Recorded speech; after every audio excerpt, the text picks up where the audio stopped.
Movies. Movies bring so much joy to our lives. We all have different movies that we either love, hate, or cherish. Some movies we really enjoy more than others, and then there are some movies we really despise. But overall, we still love watching movies because of the creativity, the imagination, the characters, the settings. We love it all. We love watching movies because it keeps us something cherished. We get to cherish it in our lives.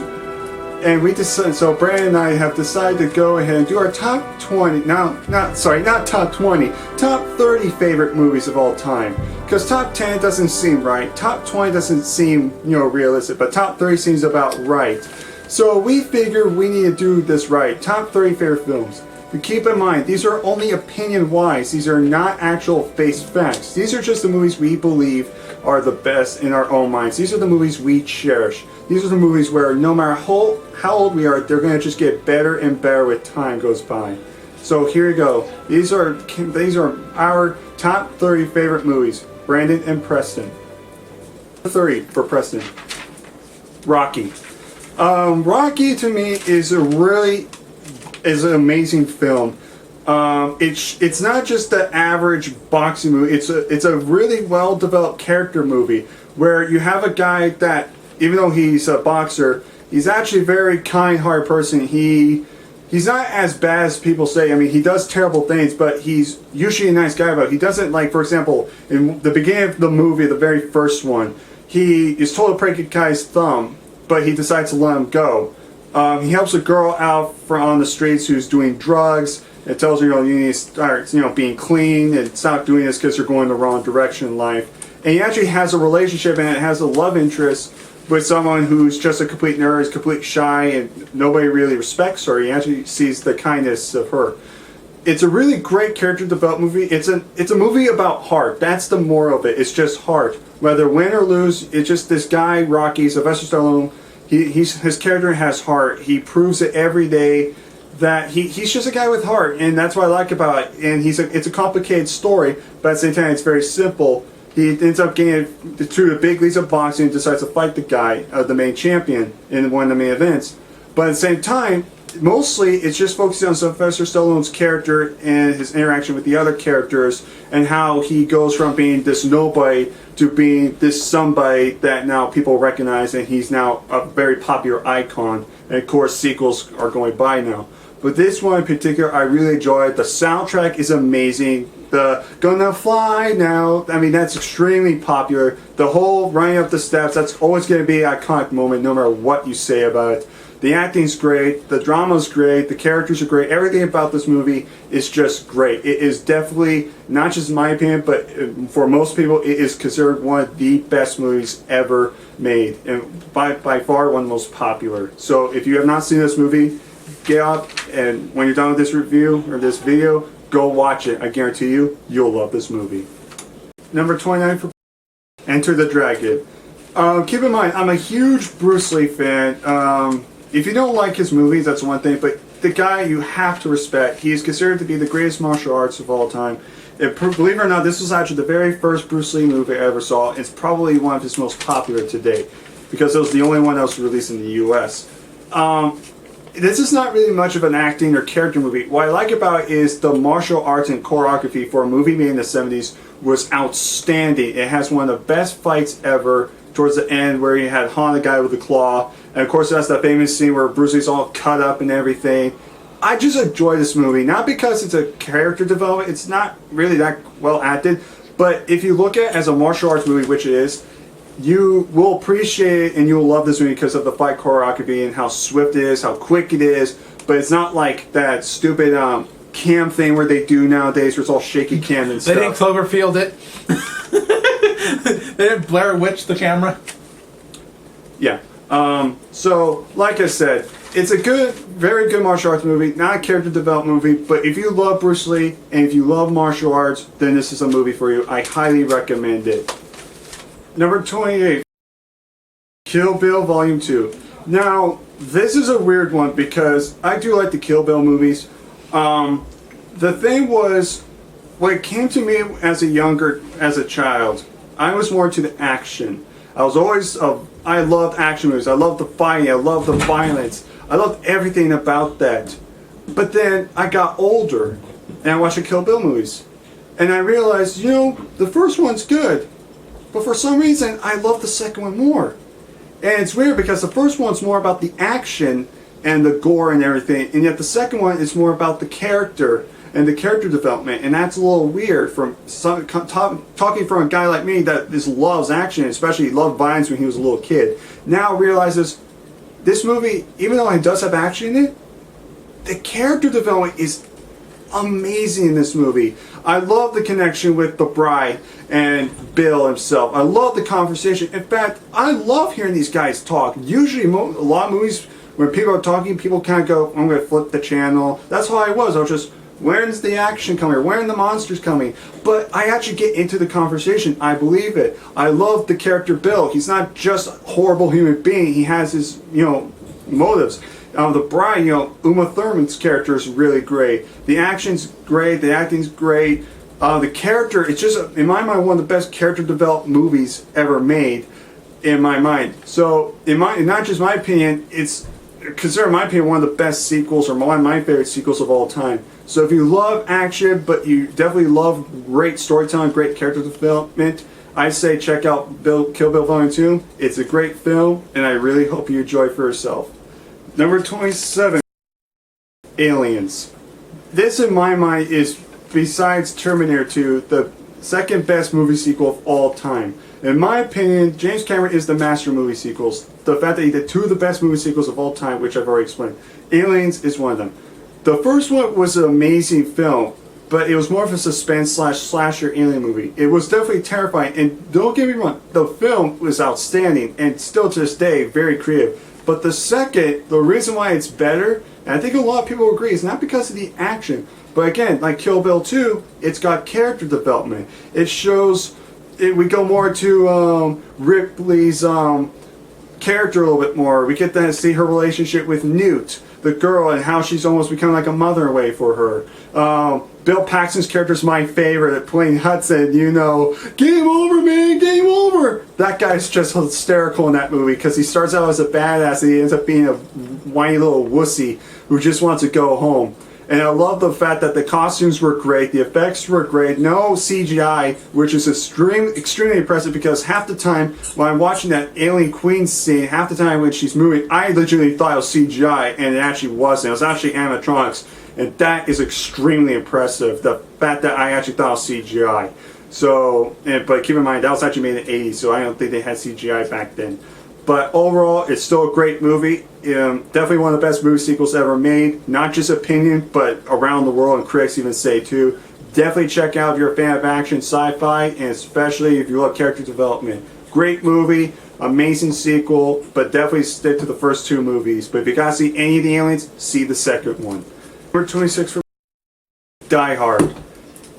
Every person in my mind that says about, if I ever talk about Die Hard, they probably say it's not just one of the best action movies, but probably the best action movie ever made, for the right reasons. For a simple story about a heist and a cop that gets trapped in the middle of it and has to save a bunch of hostages, you think would just be another cliched movie. But the way how they portrayed it made it seem almost original. Bruce Willis as John McClane, freaking amazing. I enjoy this character. He's a wise ass, but he's also got his limits. He gets scared. He's real badass at the same time. He's that kind of guy you root for and you can believe in as a character.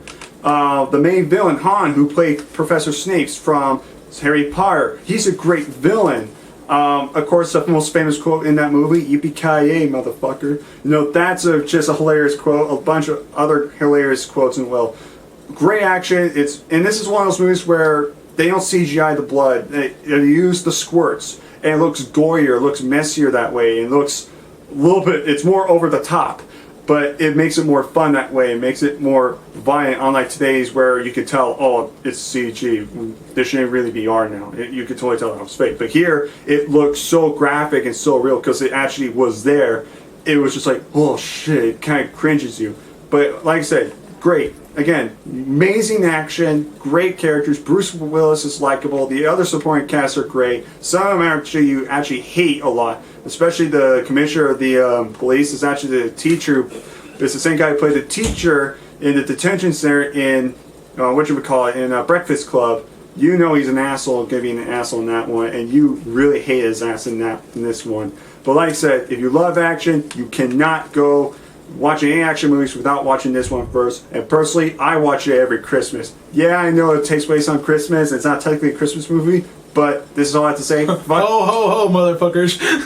Well, all I have to say is fuck you. Fuck you. It's Die Hard. Number 25 for Demolition Man. I cannot explain to you enough about this movie. I actually heard about this movie thanks to my dad. I watched it years ago. And I didn't remember the name of it, but I remember it had a very funny, kind of cool concept. And then years went by, I was trying to find what the movie was, because, you know, it's been a long time, I was a kid, I just cared about the action. I didn't care about the title or anything. But then I found out what it was Demolition Man. Sylvester Stallone is still great in this film. He's not, amazing like in Rocky, but he's still very enjoyable, good. Plot is pretty much Sylvester Stallone is a cop who ends up accidentally killing people thanks to a psychopath played by Wesley Snipes, who practically steals the show, whose character's name is Simon Phoenix. So he has to be in a frozen state until the 21st century, where in the future everybody is all about peace. They're all about harmony. They don't do drugs. They don't do violence. There's no swearing. There's no caffeine or anything.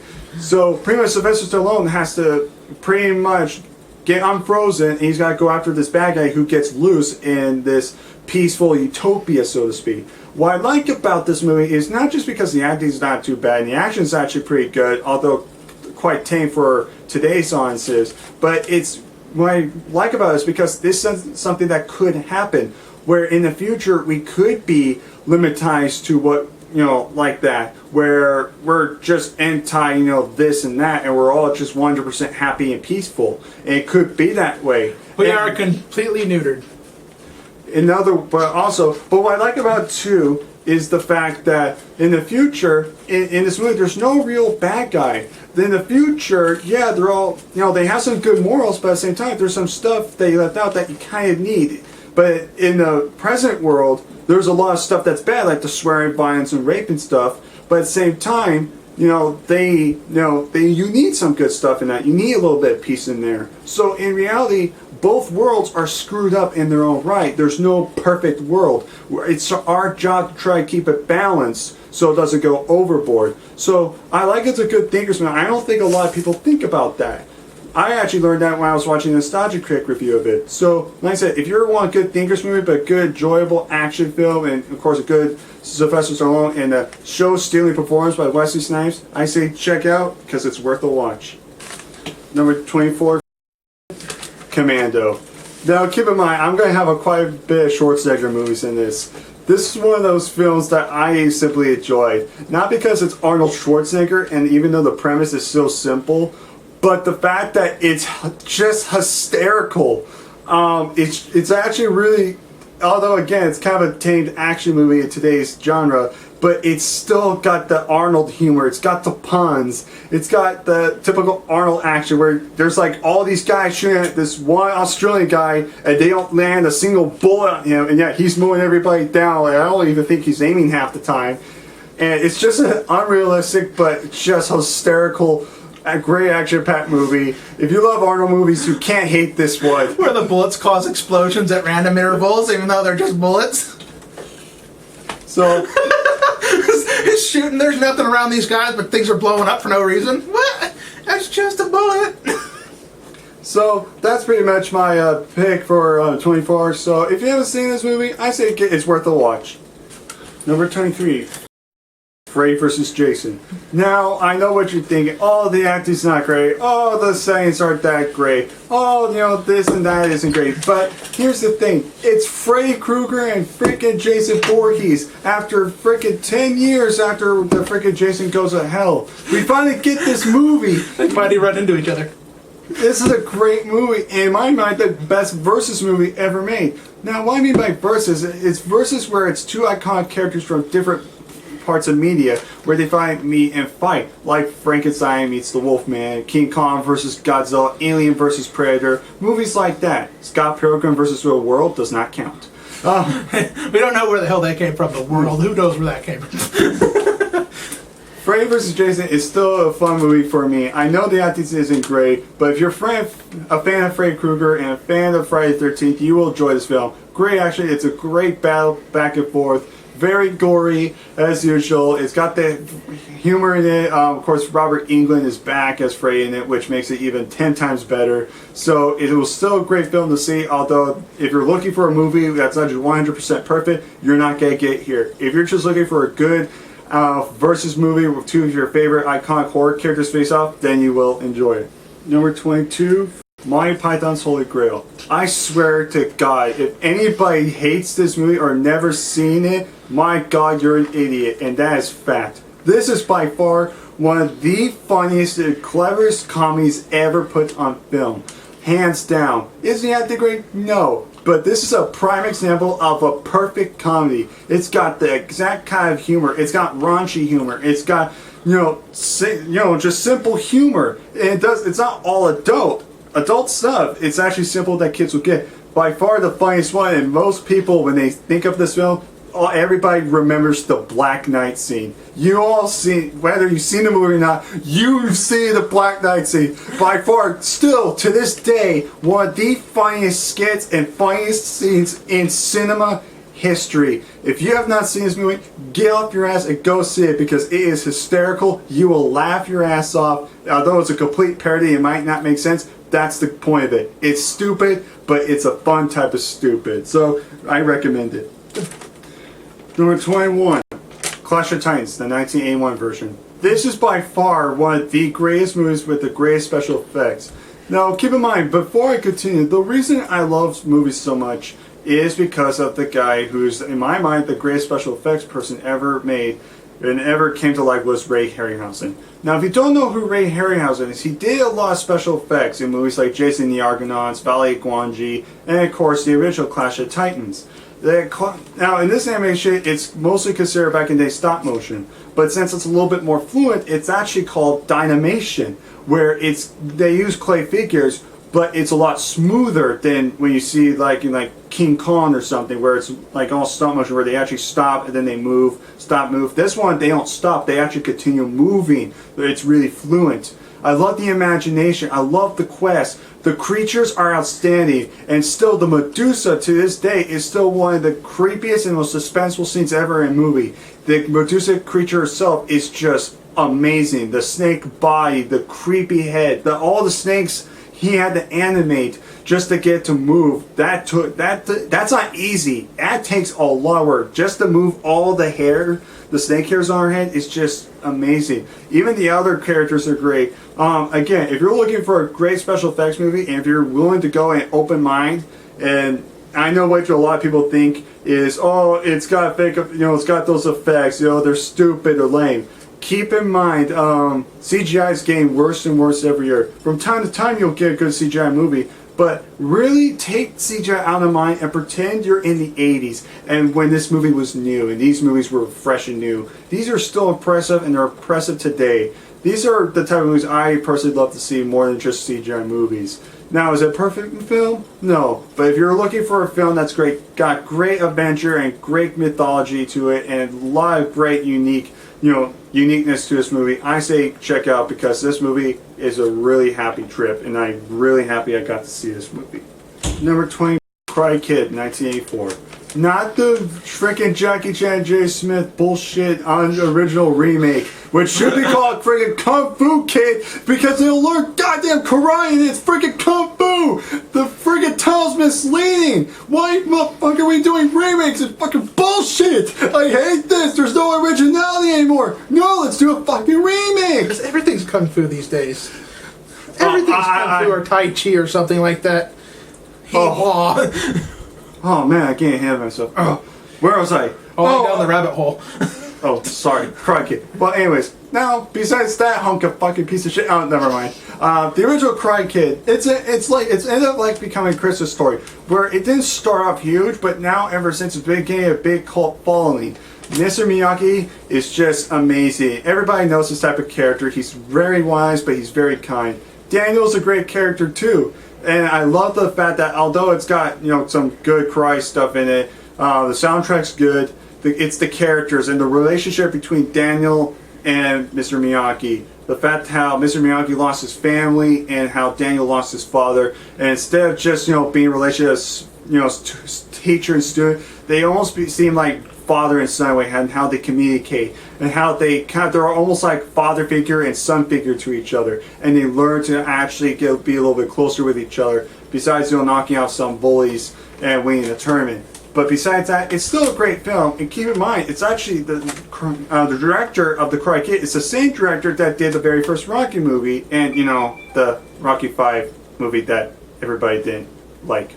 But besides that, if you like, if you like martial arts, if you like character development movies, this is a movie you cannot hate. It's a great movie. I check it out, and do not watch that fucking piece of shit from 2009, 10. Oh, whatever. I'm getting ahead of myself. 19, Gremlins. Ah, man, this is one of those movies where I was actually scared of this movie when I went to, I remember, I used to go to Walmart and they had a little toy section, and I was a little kid, and I looked at the video store and they had this little section, a shelf, where it had some movies on there with good prices. One of them was Gremlins. I looked on it and it gave me shivers down my spine. It looked creepy as hell. But then years went by, I got curious because I saw the second one first, and I was like, but I've never seen the first one. So I decided to see the first one, and it was hilarious. It was great. It's great because it shows that you don't need CGI to make it, worse on it. Animatronics, the puppetry, the animation, it's all done well, and it's really creative. The characters are pretty solid, but the ones that steal the show are the Gremlins. The Gremlins are just hysterical, wise-ass creatures. And the best part about it is they don't really have a real motive. All they do is, they don't really have a real goal. They just want, to have fun at the cost of humanity. They're like little children, except they're, vicious little monsters. But I do love the movie, and the fact that it was produced by Steven Spielberg, that's really saying a lot. So, if you haven't seen it, it's a horror movie, it's a comedy, it's a little bit of romance in there, but it's also got a really great connection with the main character and Gizmo, the little mogwai, and a great connection with them. So, if I were you, go see this movie. In my opinion, it's definitely a Christmas movie. Like it, like Die Hard, fuck you, it's Gremlins. 18. Valley of Guanxi.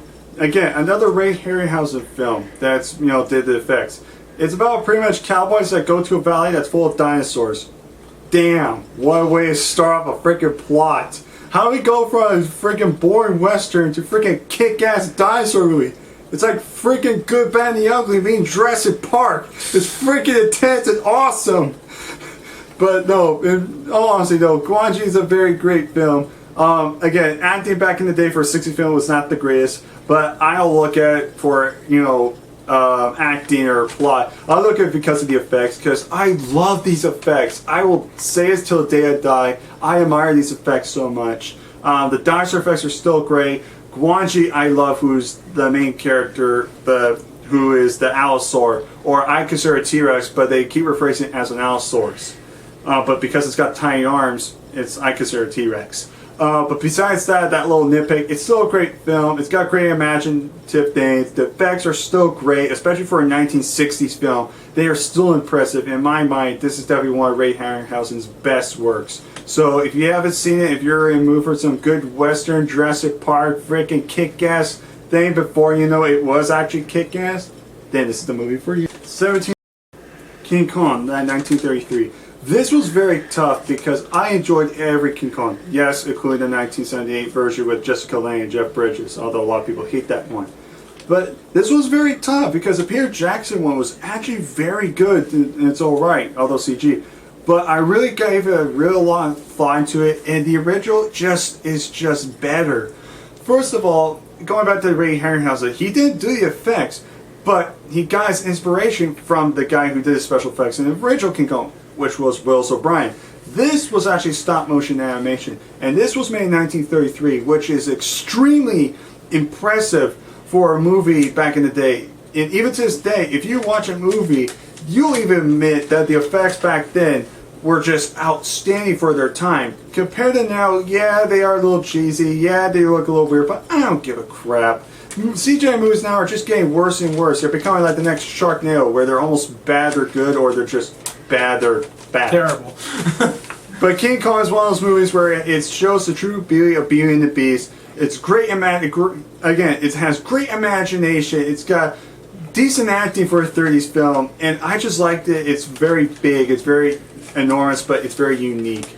And you actually feel sorry for King Kong at the end. Now, for those of you that have not seen King Kong, you might already know the ending because of the very iconic scene at the very end where King Kong's at Empire State Building. Everybody knows this one, whether you've seen the movie or not. But if I have to recommend any King Kong movie, I recommend the original. It's the best, and it's definitely one of the ones that got me started to watching films. 16 for Ghosts. Now I know what you're thinking. Oh, it's a drama, it's a romance. How in the world can you like this movie? It has Whoopi Goldberg. Sorry. Actually, but surprisingly, it's almost like Princess Bride. You look at it and you think it's just another drama movie, it's just another romance movie. But first of all, there are good romantic movies out there. They are actually, and there's actually guys that actually do enjoy them. Most of them no, but there are some out there. The Ghost is actually one of those movies where you expect it to be one thing, but actually turns out to be something else. It's a really great film. I love the characters in it. The comedy's good. But there's actually suspense. There's actually sadness to it. I admit, when I first saw it, I was just like, man, I didn't want to see it. But then after seeing it, I kept on watching over and over and over, and I couldn't stop, and it was just getting better. I love this movie. If you're not, I get it. I'm not a big fan of drama. I'm with you guys. But at the same time, this is one of those excuses for a drama that are actually good. And the best part, it has my favorite love song of all time in there, Unchained Melody. And it's the main theme they're playing right in the freaking pottery scene, the famous pottery scene, which of course they parody in countless times in Family Guy. And yes, Family Guy's hilarious, but Ghost is awesome. So like I said, if you're looking for something that's kind of unique and it has a different twist, definitely see Ghost, because I guarantee you it'll be like Princess Bride, where you expect one thing, but it's actually something completely different. Trust me, it is actually something way different. So you want something a little bit different for a romance drama, I say give this one a watch because it is really good. 15, Back to the Future. Originally, when I first saw this movie, I thought it was decent. But then after years went by, when I got older, I started enjoying it more and more and more. And finally, I just cracked and said, you know what, this has got to be on my favorite list, because I keep watching this movie countless times. And what I like about it is the relationship with the Doc and Marty, the main characters. But what I also like about it is it's a mixture of everything in this movie. It's got action, it's got romance, it's got comedy, it's a high school movie. It literally has everything in this movie that is actually very good. And makes it really worth checking out. I can't describe it anymore. I know there's a lot of people that have this movie somewhere on the list for the most part. Everybody's seen this at least once, and everybody I know has said that this is a really well done movie. So if you have not seen it, get off your butt and, like I said, go see it. You're not going to be disappointed. You can't hate the first one. Back to the Future is always going to be a classic today. It will be forever. 14. Scarface. Yes, this is in my opinion Al Pacino's best work. Yes, it's one of those films where it makes you very uncomfortable to watch, but the acting by Al Pacino and his character is so complex, but it's just groundbreaking. This is, I consider, the original Grand Theft Auto. Although I don't like those games, Scarface is an exception. Yeah, I love this movie. It's very violent. It's pretty much got everything in it that is not meant for kids. Drugs, alcohol, sex, nudity, gore, swearing, constant swearing. I think it's the movie that has the most swearing ever, in my opinion, that I've seen thus far. And it's an almost 3-hour movie. So, and yes, I'm going to say this, and people are probably going to get pissed at me. Scarface, in my opinion, is a better gangster movie and better movie overall than The Godfather. I know I'm going to get booed, I'm going to get hate comments. I'm sorry, Godfather was just overrated. Scarface is where it's at. I can talk more and more, but we got still more movies to go. But if you haven't seen it, I say check it out. But keep your mind, definitely not a kid's movie. Number 13, Land Before Time. I'm going to say this right now. As a kid growing up, I just adored dinosaurs. And the fact they made this movie, A Land Before Time, I'm not going to lie. When I was a kid, this was one of my favorite movies growing up. And I actually ended up buying it because I haven't seen it in years. and it's still amazing. I love the serious route it went. It's a Don Bluth film. It's not a Disney film. It's kind of like American Tail, like what he did. The animation's great and it's meant for kids, but it's got a serious note. It's very sad. It's got very serious moments. This is a movie where it's about friendship. It's about courage. It's about working together to achieving a goal. But the animation is just outstanding for a 80s film. It's amazing, and I'm going to stand by that. It's a great, great, great kids movie, but it has those adult moments in it. And they are extremely good, and they're actually sad, especially Littlefoot Mother's death. It's still one of the saddest scenes ever in cinema. It's just heartbreaking. It's sad, but at the end of the movie, you feel happy, you feel joy, you feel like you were with all these characters on this adventure, and you completed something in your lives. So maybe a kids movie, but I don't care. It's still an amazing film, in my opinion. Number 12, Godzilla vs. Biollante. Now people are going to think, well, why didn't you pick the original Godzilla? Don't get me wrong, the original Godzilla is a masterpiece of its own. It's a great movie and it's extremely popular and it started the kaiju genre. But in my opinion, Godzilla vs. Biollante is my favorite. I'm not saying it's better than Godzilla, the original Godzilla, but it's just in my opinion, it's my favorite. It's got good monster action. It has my favorite monster besides Godzilla. Number 11, Friday the 13th Part 8. Now, I know what you're going to think. This is considered the worst Friday the 13th movie ever. Critics, fans, everybody. This is considered to be the worst of the century. So why would you pick Part 8? I'm sorry, but in my opinion, it's not the worst. It's not great. It's not, don't get me wrong, it's not a good movie. But for some reason, I still find it enjoyable. I still watch it and I just enjoy it. I know it's got problems, but the big difference is I can acknowledge the problems, but I can accept it. I still think the worst one of all of them was Jason Goes to Hell. But Friday the 13th Part 8 is a bad movie, but in my opinion, I just find it enjoyable. I like Kane Hodder's Jason. He'll always be the Jason.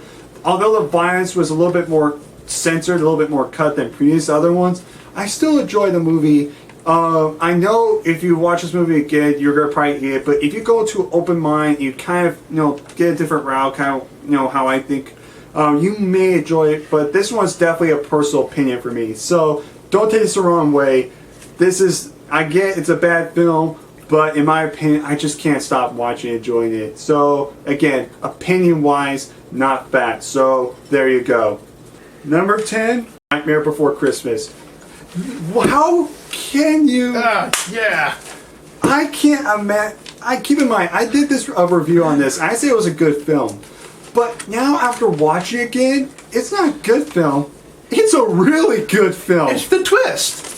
It's the animation for that is amazing still to this day. And again, like freaking Christmas Story, it was one of those movies that didn't do so well in the boxes, but as years went by, people are considering it a cult classic. In fact, it's one of the most popular films ever. It's one of those films like The Breakfast Club where it's popular, but it's never won an award. And that's really impressive, the fact that there's still merchandise. Brandon pretty much said it all. It's got twists, it's dark, but it's not too dark. It's got those friendly kid stuff, but it's also very adult too. But what steals the show is Jack Skellington, the main character. The soundtrack is outstanding, and the animation is amazing and beautiful. And the scenes. It's a love story. It is a little bit of a romance, but you love this movie, and the guy is a good guy, and you root for him. He's a 100% good guy. That when you think about it, he's not trying to be a bad guy. He's just thinking, he's just, tired of the same shtick. And if you've seen this movie, you know what I'm talking about. So if you have not seen this movie, listen to Brandon and I. Go see this movie right now. It is one of Tim Burton's best films. If technically it's not really directed by him, but we still consider it a Tim Burton film. It is Tim Burton's best work. Period. Yes, hands down. Well, maybe there's one other movie that might be it, but I'll get onto that list later. 9, Preston, Mask of Zorro. This is definitely one of those movies where a lot of people don't really think about. It's a good film, but what I like about it is the action stunts. They were not CGI. It was 100% practical. When they're doing the stunts, that's the people doing stunts. When there's explosions, those are real explosions. This is a true movie where there's no It's not about just guns and stuff, you know, although there is some. It's a sword fight movie, but it's a well played sword fight. Well balanced. It's well balanced. I like Antonio Banderas' character is great. He's humorous, but he's a wise ass Joker. Anthony Hopkins, by God, he's still an amazing actor in any movie. Always will be. Catherine Zeta-Jones, attractive as hell, but she's actually did a pretty good job in this movie too. The action is outstanding, and it has one of my favorite songs in it. And I don't care what anybody says, it's a love song, but it's I want to spend my lifetime loving you. It's the end credit scene. I don't care what anybody says. That song is awesome in my opinion. So if you have not seen it, it's a good romance, it's good action, it's a revenge movie. So like I said, if you want a good action movie that has everything practical and it's almost in the 2000 era, check this movie out. Legend of Zorro, I kind of skip and just stick with Master of Zorro because that is a true action film right there. 8. Jaws. It's funny because Brandon and I actually recently saw this film for its 40th anniversary in theaters, and we came out of the theater and we were like, still amazing to this day. Still makes me jump. It actually made Brandon jump. I didn't realize it. This movie, for a 75 film, is considered to be the biggest summer blockbuster still to this day, making so much money, it's ridiculous. And for a 75 film that still scares people to half to death is still impressive. The music, do I need to say anymore? It's one of the catchiest and greatest themes ever in a movie. You, as soon as you hear it, you will hum it every day, especially if you're going to swimming pool. Yes. And like I said, the actors are great. Roy Scheider, Richard Dreyfuss, and freaking I forgot the other guy's name. I'm sorry for screwing that up. That one dude, yo. But I love these characters because it starts off as a B horror movie, and then the real movie takes place when they're on the boat. You forgot another actor's name. The name of the shark. I was getting to that. Bruce. And it was funny because the shark's name is Bruce. And the funny thing is, the reason they named the shark Bruce, if I remember correctly, was Steven Spielberg's lawyer, and his name was Bruce. So they decided to name the shark Bruce after the lawyer, which I think was kind of funny. Wow, how would you like if your friend was a lawyer and you found out that your name was being used for a giant mechanical shark that killed people? I don't know about you, but I think that'd be freaking awesome. Spot on. So, like I said, great character, and it turned out to be a B movie, but instead it became one of the biggest movie successes of all time. It's still considered one of the best horror movies to date. If you have not seen this movie, go see it, because of a lot of you that have seen this movie, you'll be scared of water, because trust me, because of this movie, I am still to this day. Number 7, Fox and the Hound. And Disney movie surprisingly higher on the list. And in my opinion, one of the most underrated. It's a great animated tale about best friends that have to be split apart because of roles. It's almost like a Romeo and Juliet type of story where the main Romeo and Juliet love each other, but they're split because their families hate each other and they're at war with one another. That's what it is like this movie, except with females, it's a fox and a hound, and instead of them being lovers, they're best friends. Where the hound dogs are meant to go after the fox so the hunter can kill them. It's a great concept and I like it. And it's a very depressing, very sad movie, but I still enjoy it. The song, When You're the Best of Friends, my God, I cry. That song just gets me tears like, fuck me. God damn it, that movie just made me cry for a freaking song. It has one of my favorite scenes ever in cinema history, the bear scene. I love that scene. But I could talk more about it, but I want to get through this list because there's a lot more to talk about. If you have not seen this movie, I say check it out because it's a really good, underrated Disney film, and it shows you the true power of friendship. 6, Batman, 1989. Now I know what you think. If I had to pick any Tim Burton movie that had the top Nightmare Before Christmas, it had to be the man himself, Michael Keaton, playing Batman. I'm sorry, the Dark Knight movies are extremely overrated. Batman 1989 proved that it was one of the first superhero movies that was a big success, not just by fans, but critics. This is a movie that's made Batman who he was today. Yes, you could say Adam West Batman was corny, but it started up, and it was a stepping stone. It was goofy, but because of Adam West, we had the Tim Burton one. And Michael Keaton, in my opinion, is still the best Batman. In my opinion, the best live action Joker. Keep in mind, live action Joker, not Joker period, live action. Jack Nicholson was better. Don't get me wrong, Heath Ledger did a great job, but I'm sorry, Jack Nicholson just stole the show for me. I enjoyed him a lot more. I believed him more as the Joker. Now that's more of a personal opinion, but like I said, the movie's great. Michael Keaton's great. The Joker's great, played by Jack Nicholson. The movie's just a great, not just comic book film, but it's a great movie. It plays the style of a comic book, but a movie at the same time, and it does really well. So in my mind, this is my favorite Tim Burton movie of all time, and this is definitely a movie you need to check out, especially if you're a true Batman fan or a fan of movies in general. 5, The Crow.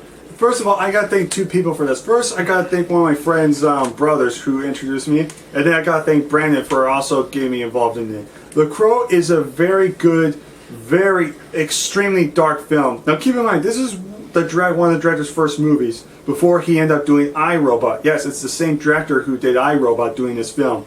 And it's a very dark, serious movie, and it's extremely sad, extremely depressing. But it's a really well put revenge story.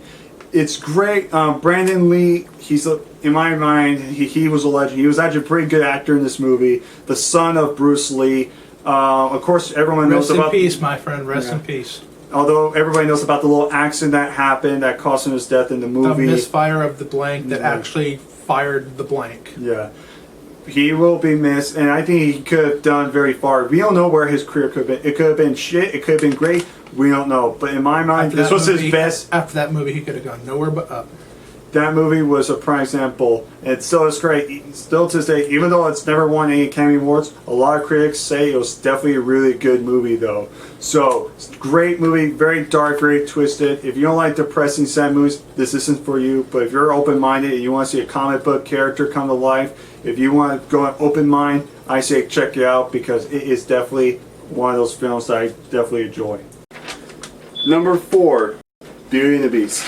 I really love this film. In my opinion, I really had a tough time with this one, choosing between Fox and the Hound, Beauty and the Beast. Which one was my favorite Disney movie? Because I really enjoyed Fox and the Hound growing up, but I enjoyed and inspired, I loved Beauty and the Beast. It was really a difficult decision. I kept on swapping them around. I had to really think and really watch them over and over again, trying to think, which one do I like better? Because I love them in their own way, in their own right, they're really good.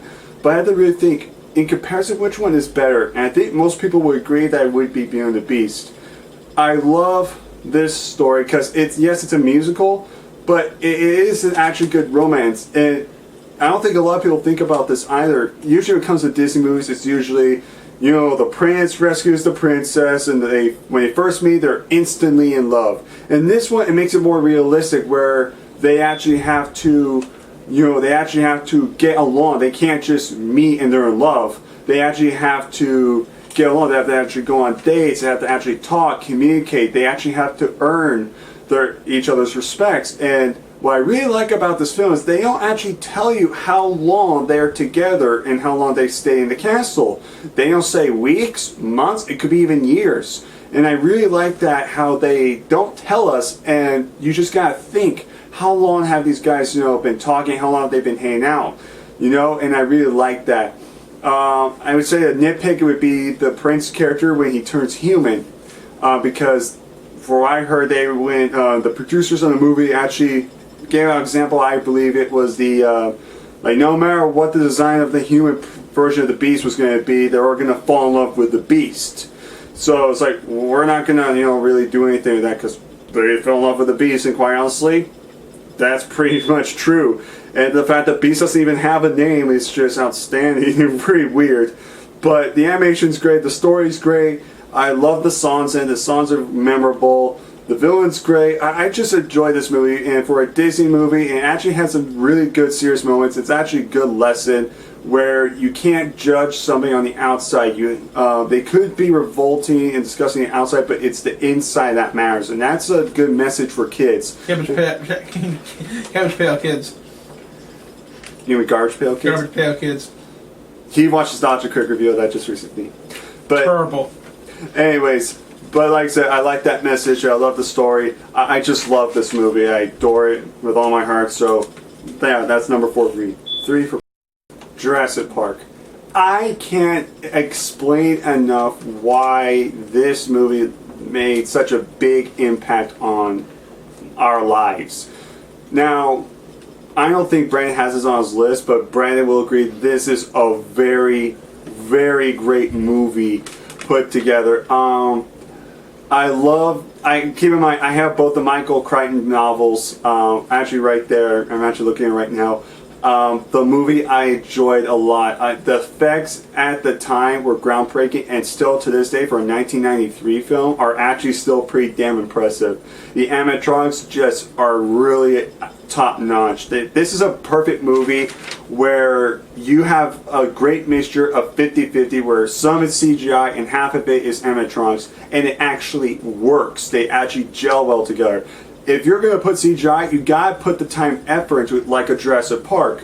But also put some animatronics in there too to show that, you know, you're going outside the box. And this is one of those movies where they actually gel both those together, and not only that, it 100% worked. The characters are great, the story is great, the effects are great, and the dinosaurs are just kick ass. This is a movie where you root for the dinosaurs. This is a movie where you're like, wow, I'm looking at dinosaurs right now. This is what I wanted for years.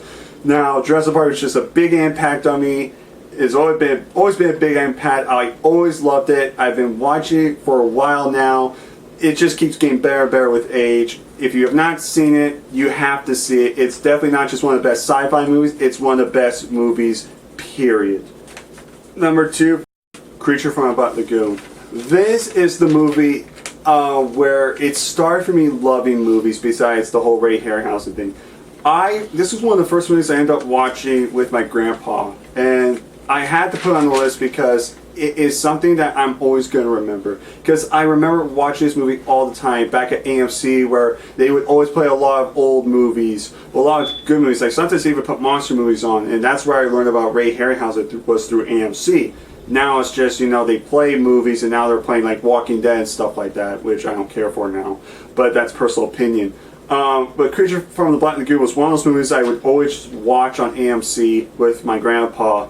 It had a big impact on me. I just loved it. It was actually very creepy, although it was made in 1954, the same year the first Godzilla movie was, and it was black and white. And it's a number 2 movie. I mean, that's really impressive. To be on my list for number 2, that's really difficult for me, because quite honestly, I'm not a big fan of black and white movies, but there are exceptions, and I do have an open mind on a lot of movies. So this, for the fact that for a 1954 film, the cinematography in these movies were great, especially the underwater scenes were outstanding, and I love the fact that it had 2 actors play the creature. They had different actor play the creature on land, and then they actually had a different actor play the creature when he was doing the underwater scenes. And from what I heard, I remember the actor had to hold his breath every 4 minutes while he was underwater, and that's extremely impressive while wearing the creature suit. So a lot of time and effort had to be put into this, and I could tell it didn't look easy. But even though it's a very short film, it had a huge impact on me, and not only that, this is my favorite Universal classic monster. People can say Dracula, Frankenstein, Wolfman, mine's Creature. I love this film to death. I would not, I would always watch that film. If it's on TV, I would go watch it. This is a movie, is a personal opinion of mine, and really, it leaves a big impact on me in my heart, and I will always remember it as being one of the first movies that started it all for me. Number 1, The Terminator. Now, you're going to probably be thinking, well, you're obviously talking about Terminator 2, right? Judgment Day, considered to be one of the greatest movie sequels of all time. In my opinion, the greatest movie sequel ever made, and James Cameron did. Actually, surprisingly, no. Now, a lot of people are thinking, well, wait, Terminator 2 is clearly the better film. Well, yeah, and for a lot of critics and fans, that's actually true. But in my opinion, I think the first one's very underrated. I think it gets overshadowed by the sequel because the first one, not a lot of people talk about. It's a good film for a lot of people. For most people, when you think of Terminator, they think of Judgment Day. And I understand, great characters, great story, great effects. I'm not, like I said, Terminator 2 is an outstanding film. It's my favorite movie sequel of all time. But the first 2 is really hard for me personally because they're both equally good in their own rights. But in my opinion, I think the first one's a little bit better. Now, the reason why is just, it's the movie how it starts off. It's very dark. A 1984 film, it's just dark. It feels more like a serial, like a slasher movie. It's one of Arnold's first movies where before he became a well-known actor, he played the role well. I like the concept of it. It's a very complicated plot. It's very complex if you think about it too hard. But what I like about it is it's something that could happen in the future. It's like Demolition Man, where robot machines could get, could take us over in reality. Like our species is becoming dumber and dumber, and we're relying on. Thank you. We're relying on machines and electronics to do our work, and that could backfire. And that's actually, I'm not joking around here. I think that's actually a serious point. And the fact that this movie kind of tells us maybe this could happen in years. What if we are just 100%, letting machines control our lives? Maybe they could, backfire. Maybe something could happen. It could be disastrous if we don't, watch ourselves. I like the movie because it's a great thinkers movie. Yes, the action and the, and the violence and this movie is pretty dated, today's standards, but it's still good. If you're looking for a movie that has a bunch of explosions and kick-ass action, then you're gonna have to skip over Terminator 2 because this is not what the film's about. It's a thinkers movie. It's a character movie, and it's a survival movie, and it all relies on one woman in this entire movie, which could be the rise and the fall of man. It's a great thinkers movie. I just enjoy it. And again, guys, I don't hate Terminator 2. I fucking love that film to death, but I just love the first one better. I just think it's underrated. I think it gets overshadowed and it doesn't get the respect it deserves. So again, the second one is amazing, but in my opinion, Terminator 1, May 1984, is my personal favorite. It always will be. And I say, please check out this film, give it a watch, give it a chance, and just appreciate it for what it is, and maybe you can see it in a different light. So that is my number one, The Terminator.